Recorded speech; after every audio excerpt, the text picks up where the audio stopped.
ತುಂಬಾ health issue ಆಗ್ತಿದೆ ಅಂತ ಇಟ್ಕೊಳ್ಳಿ, ಯಾವ್ದಕ್ ಬೇಕಾದ್ರೆ ತಿಳ್ಕೊಬಹುದು, ಮಕ್ಕಳಾಗದೆ ಇರೋದಕ್ಕಾಗಿರ್ಬೋದು, ಮದುವೆ ಆಗದೆ ಇರೋದಕ್ಕಾಗಿರ್ಬೋದು.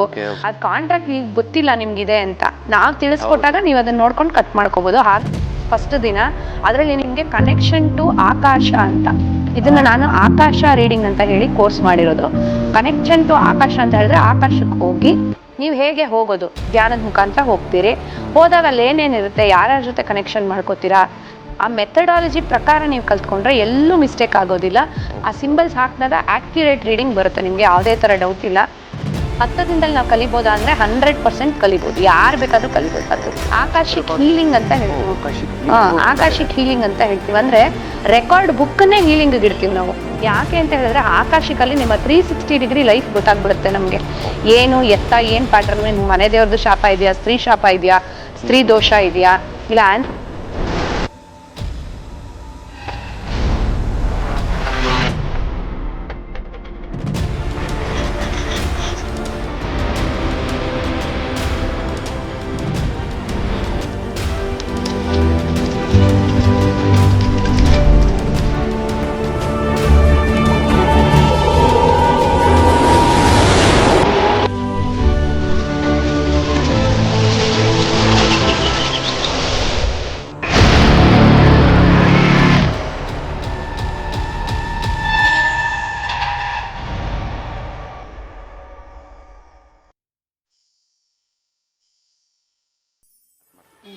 ಮನೆ ದೇವ್ರಿಗೆಲ್ಲ ಹರಕೆಗಳೇನಾಗುತ್ತೆ ಗೊತ್ತಾ, ಯೂಶಲಿ ನಮ್ಮ ಹಿರಿಯರು ಹೊತ್ಕೊಂಡ್ಬಿಟ್ಟಿರ್ತಾರೆ, ನಮ್ಮ ಅಜ್ಜಿ ತಾತ ಎಲ್ಲ ಹೊತ್ಕೊಂಡ್ಬಿಟ್ಟಿರ್ತಾರೆ ಹರಕೆಗಳು.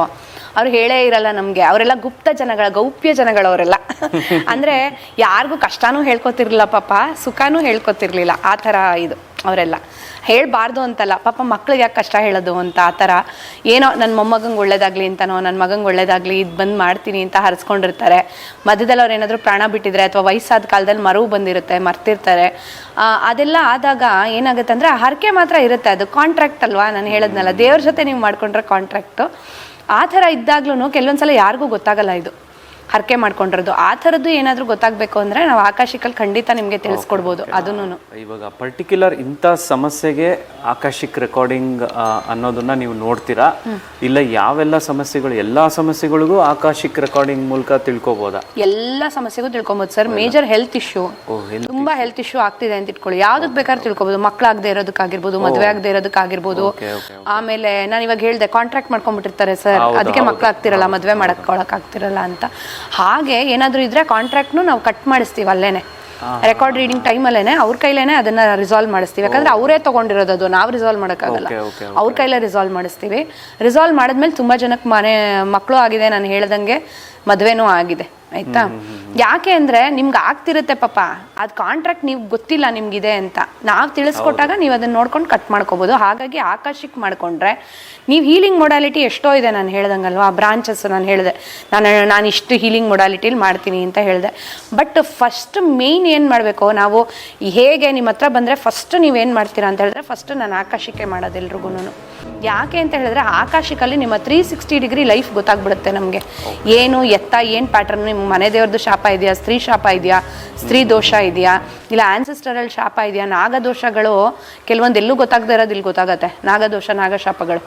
ಓಕೆನಾ? ಆ ಥರದ್ದು ಶಾಪಗಳೇನಾದರೂ ನಿಮಗೆ ಫ್ಯಾಮಿಲಿಲಿದ್ರೆ ಅದು ಗೊತ್ತಾಗುತ್ತೆ ಇದರಲ್ಲಿ.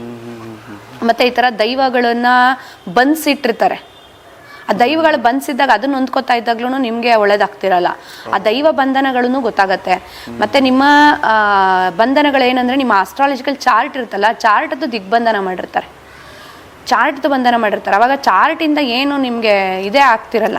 ಅಸ್ಟ್ರಾಲಜಿಕಲ್ ಚಾರ್ಟ್ ಇರುತ್ತಲ್ಲ ಸರ್, ನಿಮ್ದು ಏನಂತ ಕುಂಡಲಿ ನಿಮ್ದು ಕುಂಡಲಿ ಏನಿರುತ್ತೆ, ಕುಂಡಲಿನ ಲಾಕ್ ಮಾಡಿಬಿಡ್ತಾರೆ ಸರ್, ಲಾಕ್ ಮಾಡಿ ಬೀಗ ಹಾಕ್ಬಿಟ್ಟಿರ್ತಾರೆ.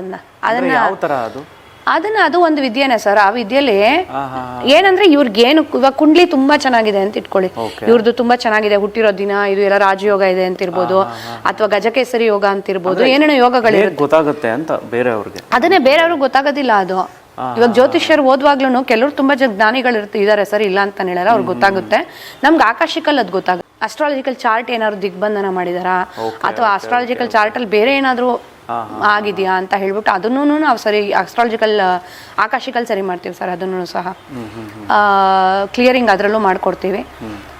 ಮತ್ತೆ ಇನ್ನು ಈ ಥರದ್ದು ದೈವದ್ದಾಗಿರ್ಬೋದು. ಮತ್ತೆ ಕೆಲವೊಂದ್ಸಲ ಏನಂದ್ರೆ ಆನ್ಸೆಸ್ಟರ್ಸ್ಗಳು ಇದಾಗಿರಲ್ಲ, ಎಲಿವೇಟ್ ಆಗಿರಲ್ಲ ಬೇರೆ ಲೋಕಕ್ಕೆ, ಅಲ್ಲೇ ಮನೆಗಳಲ್ಲೇ ಸುತ್ತುತ್ತಾ ಇರ್ತಾರೆ. ಅವ್ರು ಅಶಾಂತಿ ಆಗಿದ್ದಾಗ ನಾವು ಅಶಾಂತಿ, ನಮಗೂ ಚೆನ್ನಾಗಿರಲ್ಲ, ನಾವು ಚೆನ್ನಾಗಿರೋಕ್ಕಾಗಲ್ಲ.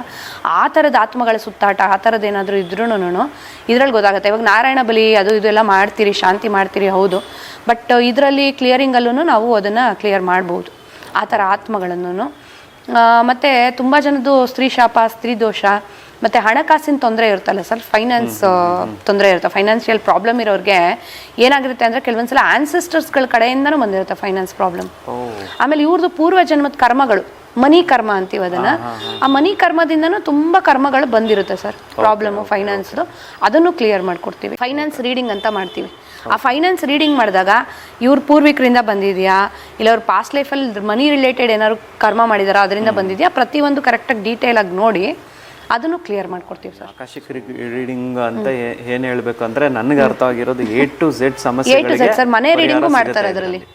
ನಾವು ಮನೆದೂ ಅಷ್ಟೇ, ಕೂತಿದ್ದ ಜಾಗದಲ್ಲೇ ನಿಮ್ಮ ಮನೇಲಿ ಏನು ಪ್ರಾಬ್ಲಮ್ ಇದೆ, ಎಕ್ಸಾಕ್ಟ್ ಆಗಿ ಯಾಕೆ ಏನಾಗ್ತಿದೆ ಅಂತ ಆಕಾಶಿಕಲ್ಲೇ ಮನೆದು ಫುಲ್ ಕ್ಲಿಯರ್ ಮಾಡಿ ಕೊಡ್ಬೋದು. ಮತ್ತೆ ಇವರು ಯಾವ ದೈವ ಪೂಜೆ ಮಾಡಿದ್ರೆ ಇವ್ರಿಗೆ ಒಳ್ಳೇದಾಗುತ್ತೆ ಅದನ್ನು ನಾವು ಹೇಳ್ಬೋದು ಸರ್ ಆಕಾಶಿಕಲ್ಲಿ. ಯಾವ ಸೋಲು ಆತ್ಮಗುರು ಅದನ್ನು ಹೇಳ್ತೀವಿ. ಆತ್ಮಗುರುಗಳು, ಆತ್ಮ ದೈವಗಳು, ಯಾರನ್ನ ಇವ್ರು ಕನೆಕ್ಟ್ ಮಾಡ್ಕೋಬೇಕು ಈ ಲೈಫಲ್ಲಿ. ಎಷ್ಟೋ ಪೂಜೆ ಮಾಡ್ತಿರ್ತೀವಿ, ಏನೂ ಸರಿ ಹೋಗಿಲ್ಲ ಅಂದ್ರೆ ಯಾರನ್ನ ಕರೆಕ್ಟಾಗಿ ಇವ್ರು ಪೂಜೆ ಮಾಡಬೇಕು, ಯಾರು ಇವ್ರ ಆತ್ಮಗುರು, ಅದನ್ನು ಸಹ ನಾವು ಹೇಳ್ತೀವಿ ಸರ್ ಅದ್ರ ಅಸ್ಟ್ರಾಲಜಿ. ಇವಾಗ ಆಕಾಶಿಕ್ ರೆಕಾರ್ಡಿಂಗ್ ಅಂದ ತಕ್ಷಣ ಇವಾಗ ಸಮಸ್ಯೆ ನೀವು ತಿಳ್ಕೊಂಡು ನೀವು ಹೇಳೋ ಅಂಥದ್ದ, ಇಲ್ಲ ನಮಗೆ ಕಲಿಸಿ ನಾವೇ ತಿಳ್ಕೊಂಡು ನಮಗೆ ಅದನ್ನ ಗೊತ್ತಾಗಿ ನಾವು ಅದನ್ನ ಪರಿಹಾರ ಇವಾಗ ಏನ್ ಗೊತ್ತಾ ಸರ್, ನಾನೇ ಆಕಾಶಿಕ್ ರೀಡಿಂಗ್ ಮಾಡಿ ಹೇಳ್ತೀನಿ. ಯಾಕಂತ ಹೇಳಿದ್ರೆ ಎಲ್ಲರೂ ಕಲಿಯುವಂತ ಜ್ಞಾನ ಅಲ್ಲ ಇದು, ಎಲ್ಲರೂ ಕಲಿಬಹುದು. ಬಟ್ ಕೆಲವ್ರಿಗೆ ಸೆಲ್ಫ್ ಡೌಟ್ ಇರುತ್ತೆ, ನಾನು ಮುಂಚೆನೆ ಹೇಳ್ದಂಗೆ ನಾನು ನೋಡ್ತಿರೋದು ಸರಿ ಇದೆಯಾ ಇಲ್ವಾ ಅಂತ ಇರುತ್ತೆ. ಆವಾಗ ಅವ್ರೇನಂದ್ರೆ ಎಲ್ಲರೂ ಬೇರೆಯವ್ರ ಹೆಲ್ಪೇ ತಗೋಬೇಕು ಸರ್ ಆಕಾಶಿಕ್. ಯೂಶಲಿ ಬೇರೆಯವ್ರ ಹೆಲ್ಪೇ ತಗೋಬೇಕು. ನಮ್ದಂದ್ರೆ ನಾವು ನೋಡ್ಕೊಳಕ್ಕೆ, ಇವಾಗ ನಾನು ನೋಡ್ಕೊಬೋದು ನಾನು, ಬಟ್ ಆದ್ರೂ ನಾನು ಬೇರೆಯವ್ರನ್ನ ಕೇಳ್ತೀನಿ. ಇವಾಗ ನಮ್ಮ ಹೇರ್ ಕಟ್ ನಾವೇ ಮಾಡ್ಕೊಳಕ್ಕಾಗಲ್ಲ, ನಮ್ಮ ಆಪರೇಷನ್ ನಾವೇ ಮಾಡ್ಕೊಳಕ್ಕಾಗಲ್ಲ ಅಂತೀವಲ್ಲ, ಹಾಗೆ ನಮಗೆ ಸೆಲ್ಫ್ ಡೌಟ್ ಬರುತ್ತೆ ಸರ್ ತುಂಬ. ಹಾಗಾಗಿ ಆಕಾಶಕ್ಕೂ ನೀವು ಕಲೀರಿ, ನೀವು ಎಲ್ರಿಗೂ ಹೇಳಿ. ನಾನಿಲ್ಲಿ ನಿಮ್ಮನ್ನು ಯಾರನ್ನೂ ಇದು ಮಾಡ್ತಿಲ್ಲ. ನಿಮ್ಮ ರೀಡಿಂಗ್ 100 ಅಲ್ಲ 1000% ನಿಮ್ಮ ರೀಡಿಂಗ್ ನೀವೇ ಮಾಡ್ಕೋಬೋದು, ನನ್ನ ರೀಡಿಂಗು ನಾನೇ ಮಾಡ್ಕೋಬೋದು, ಅಷ್ಟಿದೆ ನಮಗೆ. ಬಟ್ ನಮ್ಗೆಲ್ಲೋ ಒಂದು ಕಡೆ ಬ್ಲಾಕ್ ಬರುತ್ತೆ, ಅದಕ್ಕೆ ನಾನು ಹೇಳ್ತಾ ಇದ್ದೀನಿ ಅಷ್ಟೇ. ಆ ಬ್ಲಾಕ್ ಇಲ್ಲದೆ ಮಾಡೋರು ತುಂಬ ಜನ ಇದ್ದಾರೆ, ಅವ್ರು ರೀಡಿಂಗ್ ಅವರೇ ಮಾಡ್ಕೋತಾರೆ. ಇದೇನಂದ್ರೆ ಫಸ್ಟ್ ನೀವು ರೀಡಿಂಗ್ ತಗೊಳ್ಳಿ ಬೇರೆಯವ್ರ ಹತ್ರ, ಫುಲ್ ಕ್ಲಾರಿಫಿಕೇಶನ್ ತಗೊಳ್ಳಿ. ಯಾಕಂದ್ರೆ ನಿಮ್ಗೇನಂದ್ರೆ ನಮ್ಮ ಮನೇಲಿ ಇವಾಗ ಯಾವುದೋ ಒಂದು ಆತ್ಮ ಇದೆ, ಅತೃಪ್ತ ಆತ್ಮ ಇದೆ ಅಂದ್ರೆ ನನಗೆ ಗೊತ್ತಲ್ವಾ ಅದೇ ಬರ್ತಿದೆ ಇಲ್ಲೂ ಅಂತ ನಿಮ್ಗೆ ಅನ್ಸ್ಬೋದು. ಬೇರೆಯವ್ರು ಹೇಳುವಾಗ ಓ ಇದು ಅವ್ರಿಗೆ ಗೊತ್ತಿಲ್ಲ, ಅವ್ರಿಗೆ ನನ್ನ ಬಗ್ಗೆ ಏನೂ ಗೊತ್ತಿಲ್ಲ ಹೇಳ್ತಾ ಇದ್ದಾರೆ ಅಂತ ಅವಾಗ ನಿಮ್ಗೆ ನಂಬಿಕೆ ಬರುತ್ತೆ. ಇಲ್ಲ ಅಂತ ಹೇಳಿದ್ರೆ ಅದನ್ನ ಇಗ್ನೋರ್ ಮಾಡ್ತೀರಾ. ಹಾಗಾಗಿ ಬೇರೆಯವ್ರ ಹತ್ರ ಕೇಳ್ಕೊಂಡು ತಿಳ್ಕೊಂಡು ಅದನ್ನ ನಿಮ್ಮ ಲೈಫಲ್ಲಿ ಅಳವಡಿಸ್ಕೊಳ್ಳಿ, ಯೂಸ್ ಮಾಡ್ಕೊಳ್ಳಿ, ಸರಿನಾ? ಯೂಸ್ ಮಾಡ್ಕೊಂಡು ನಿಮ್ಮ ಲೈಫ್ ಚೇಂಜ್ ಮಾಡ್ಕೊಳ್ಳಿ. ಮತ್ತೆ ನೀವು ಆಕಾಶಿಕ್ ಕಲ್ತ್ರೆ ನಿಮ್ಮ ಲೈಫ್ ಚೇಂಜ್ ಆಗೋದ್ರ ಜೊತೆಗೆ ಅದನ್ನೊಂದು ಪ್ರೊಫೆಷನ್ ಅಂತ ಮಾಡ್ಕೋಬೋದು ನೀವು. ಆಕಾಶಿಕ್ ರೀಡಿಂಗಿಗೆ ನೀವು ಬಂದರೆ, ಆಕಾಶಿಕ್ ರೀಡರ್ ಆದರೆ ಅದನ್ನು ನೀವೊಂದು ಪ್ರೊಫೆಷನ್ ಅಂತ ಮಾಡ್ಕೋಬೋದು. ಮತ್ತು ತುಂಬ ಜನಕ್ಕೆ ಅದರಿಂದ ಹೆಲ್ಪ್ ಕೂಡ ಮಾಡ್ಬೋದು ನೀವು. ಸ್ವತಃ ಅವರು ಕಲ್ತ್ಕೊಂಡು ಇನ್ನೊಬ್ರಿಗೂ ಅವರು ರೀಡಿಂಗ್ ಮಾಡ್ಬೋದಲ್ಲ ಸರ್, ಉಪಯೋಗ ಆಗತ್ತೆ, ತುಂಬಾ ಜನಕ್ಕೆ ಉಪಯೋಗ ಆಗತ್ತೆ. ಆರ್ಥಿಕವಾಗಿ ಅವರು ಸಹ ಆರ್ಥಿಕವಾಗೂ ಮುಂದುವರಿಬಹುದು ಸರ್. ಹೌದು, ಖಂಡಿತ ಸರ್. ಇದಾಗಿದ ತಕ್ಷಣ ಇಮಿಡಿಯೇಟ್ ಅವರು ಬೇರೆಯವ್ರಿಗೆ ಮಾಡಕ್ ಶುರು ಮಾಡ್ಬೋದು. ನಾನು ಹೇಳ್ತೀನಿ, ಅವ್ರಿಗೆ ಪರ್ಮಿಷನ್ ಕೊಡ್ತೀನಿ, ನನ್ನ ರೀಡಿಂಗ್ ಮಾಡಿಸ್ಕೊಂಡು ನಾನು ಕರೆಕ್ಟ್ ಆಗಿದೆ, ಅವ್ರದ್ದು ಆಕ್ಯುರೇಟ್ ಆಗಿದೆ ಅಂದ್ರೆ ನಾನು ಎಷ್ಟೋ ಜನಕ್ಕೆ ಹೇಳಿದೀನಿ ನೀವು ರೀಡಿಂಗ್ ಮಾಡಕ್ ಶುರು ಮಾಡಿ ಅಂತ. ಅಂದ್ರೆ ಯಾವ ರೀತಿ ಕ್ಲಾಸಸ್ 9 days ಆದ್ಮೇಲೆ ಒಂದು ದೀಕ್ಷೆ ತರ ಇರುತ್ತಾ? ಇಲ್ಲ ದೀಕ್ಷೆ ಅಂದ್ರೆ ಸರ್ ಇದು ದೀಕ್ಷೆ ತರಾನೇ. ಏನಂತ ಹೇಳಿದ್ರೆ ನಾವು ಯಾವ ರೀತಿ ನಿಮ್ಮ ರೆಕಾರ್ಡ್ಸ್ ನ ನೀವು ಓದ್ಕೊಳ್ಳೋದು, ನಿಮ್ಮ ಪಾಸ್ಟ್ ಪ್ರೆಸೆಂಟ್ ಫ್ಯೂಚರ್ ನ ಹೇಗೆ ಓದ್ಕೊಳ್ಳೋದು ಅಂತ ಹೇಳ್ಕೊಡ್ತೀವಿ. ಮತ್ತೆ past present future of others ಬೇರೆಯವ್ರದ್ದು ಹೇಗೆ ಓದಬೇಕು ಅಂದ್ರೆ ಏನೇನೆಲ್ಲ ಡೀಟೇಲ್ಸ್ ಬೇಕು ಅವ್ರದ್ದು. ಒಬ್ಬ ವ್ಯಕ್ತಿ ನಿಮ್ಮ ಹತ್ರ ಬಂದು ರೀಡಿಂಗ್ ಕೇಳಿದಾಗ ಏನೇನೆಲ್ಲ ಡೀಟೇಲ್ಸ್ ಬೇಕು ಅವ್ರದ್ದು. ಮತ್ತೆ ನಾವು ಹೇಗೆ ಒಳಗೋಗಿ ಓದ್ಬೇಕು. ನಾವು ಲೈಬ್ರರಿನ ಆಕ್ಸೆಸ್ ಮಾಡ್ತಿದೀವಿ, ಅದು ಲೈಬ್ರರಿಲಿ ಎಲ್ಲ ಬುಕ್ಗಳು ಇಟ್ಟಿರ್ತಾರೆ, ಎಷ್ಟೋ ಬುಕ್ಕು. ಈ ಆತ್ಮದ ಬುಕ್ನ ಹೇಗೆ ತಗೊಳ್ಳೋದು ಕೈಗೆ, ಹೇಗೆ ಅದನ್ನು ಓದೋದು, ಹೇಗೆ ಅದನ್ನು ಜೋಪಾನ ಮಾಡಿ ಮತ್ತೆ ಅವ್ರ ಕೈಗೆ ವಾಪಸ್ ಕೊಡೋದು ಅಂತ. ಅದರಲ್ಲಿ ಪಾಸ್ಟ್ ಓದೋದಕ್ಕೆ ಬೇರೆ ಸಿಂಬಲ್, ಪ್ರೆಸೆಂಟ್ ಓದೋದಕ್ಕೆ ಬೇರೆ, ಫ್ಯೂಚರ್ ಓದೋದಕ್ಕೆ ಬೇರೆ ಸಿಂಬಲ್ ಇದೆ. ಆ ಸಿಂಬಲ್ ಎಲ್ಲ ಶಿವ ಪರಮಾತ್ಮನಿಂದನೇ ಬಂದಿರುವಂಥದ್ದು. ನನಗೆ ಆ ರೆಲಮ್ಗೆ ಹೋದಾಗ ನಿಮ್ಗೆ ಆಗೋ ಅನುಭವ ಇದೆಯಲ್ಲ, ಏನೋ ಒಂದು ಅಚೀವ್ ಮಾಡಿದ ಫೀಲಿಂಗ್ ಬರುತ್ತೆ ನಿಮ್ಗೆ. ಯಾಕಂದ್ರೆ ಆ ರೆಲಮ್ಗೆ ಎಲ್ರಿಗೂ ಆಕ್ಸೆಸ್ ಇಲ್ಲ, ಆಕಾಶಿಕ್ ರೆಲಮ್ಗೆ ಎಲ್ರಿಗೂ ಆಕ್ಸೆಸ್ ಇಲ್ಲ. ಆ ಆಕ್ಸೆಸ್ನ ಕೊಡಿಸ್ಕೊಡ್ತೀವಿ ನಾವು. ಫಸ್ಟ್ ನಿಮಗೆ ಒಂದು ಮೆಡಿಟೇಷನ್ ಇರುತ್ತೆ, ಕನೆಕ್ಷನ್ ಮೆಡಿಟೇಷನ್ ಅಂತ ಫಸ್ಟ್ ದಿನ. ಅದರಲ್ಲಿ ನಿಮಗೆ ಕನೆಕ್ಷನ್ ಟು ಆಕಾಶ ಅಂತ, ಇದನ್ನ ನಾನು ಆಕಾಶ ರೀಡಿಂಗ್ ಅಂತ ಹೇಳಿ ಕೋರ್ಸ್ ಮಾಡಿರೋದು. ಕನೆಕ್ಷನ್ ಟು ಆಕಾಶ ಅಂತ ಹೇಳಿದ್ರೆ ಆಕಾಶಕ್ಕೆ ಹೋಗಿ ನೀವು ಹೇಗೆ ಹೋಗೋದು, ಧ್ಯಾನದ ಮುಖಾಂತರ ಹೋಗ್ತೀರಿ. ಹೋದಾಗ ಅಲ್ಲಿ ಏನೇನಿರುತ್ತೆ, ಯಾರ್ಯಾರ ಜೊತೆ ಕನೆಕ್ಷನ್ ಮಾಡ್ಕೋತೀರಾ, ಹೇಗೆ ಅಲ್ಲಿ ಯಾವ ಜಾಗದಲ್ಲಿ ಕೂತ್ಕೋಬೇಕು, ಯಾವ ರೀತಿ ಬುಕ್ಕನ್ನು ನಿಮ್ಗೆ ತರಿಸ್ಕೋಬೇಕು, ಯಾವ ರೀತಿ ಬುಕ್ಕನ್ನು ಓದಬೇಕು, ಎಲ್ಲವೂ ಸಹ ಅದು ಒಂದು ಮೆಥಡಾಲಜಿ.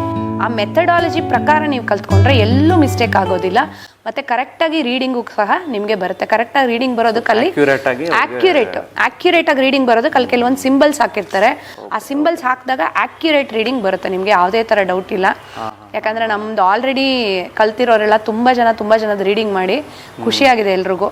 ಈ ಥರನೂ ರೀಡಿಂಗು ಬರುತ್ತಾ ಆಕಾಶಿಕ್ ರೀಡಿಂಗ್ ಅಂತ ಅವ್ರಿಗೂ ಖುಷಿಯಾಗಿದೆ. ರೀಡಿಂಗ್ ಮುಗಿಸ್ಕೊಂಡಿದ ತಕ್ಷಣ, ಕ್ಲಾಸ್ ಮುಗಿಸಿದ ತಕ್ಷಣ ರೀಡಿಂಗ್ ಮಾಡ್ತಿದ್ದಾರೆ ಎಲ್ರಿಗೂ.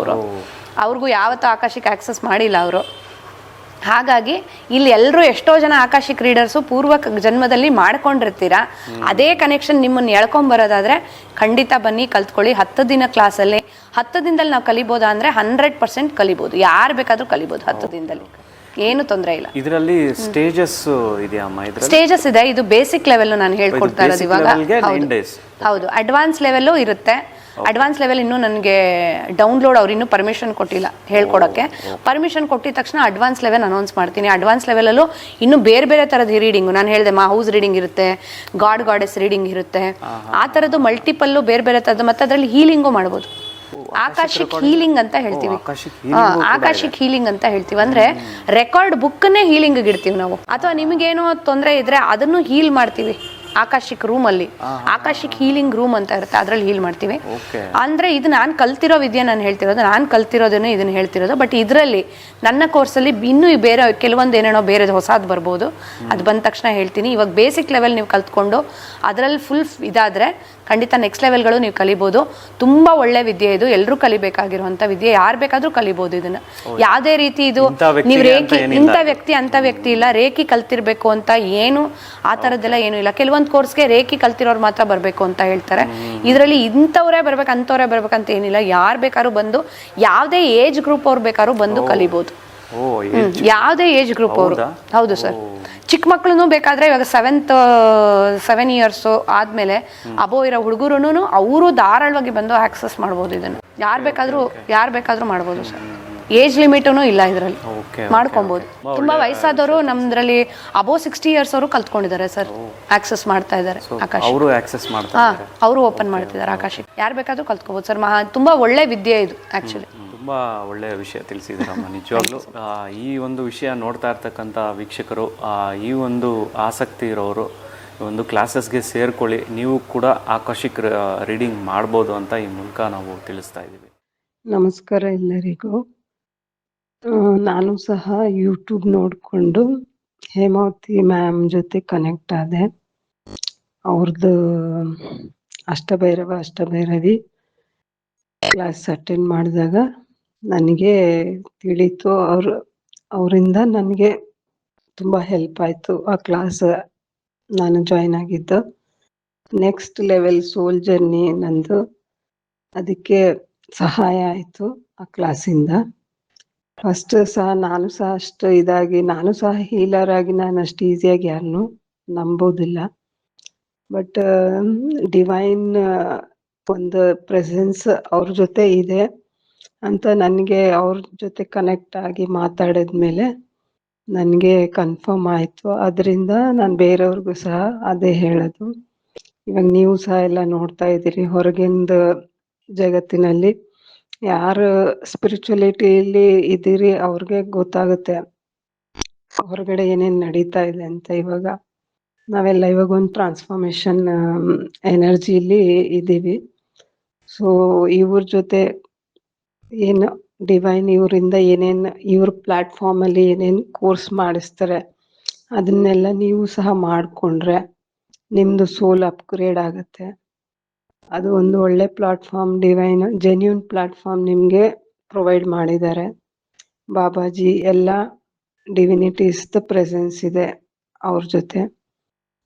ಸೊ ಎಲ್ಲರಿಗೂ ಅದರದ್ದು ಇದನ್ನು ಯೂಸ್ ಮಾಡ್ಕೊಳ್ಳಿ, ನಿಮ್ಮದು ಸೋಲ್ ಅಪ್ಗ್ರೇಡ್ ಮಾಡ್ಕೊಳ್ಳಿ.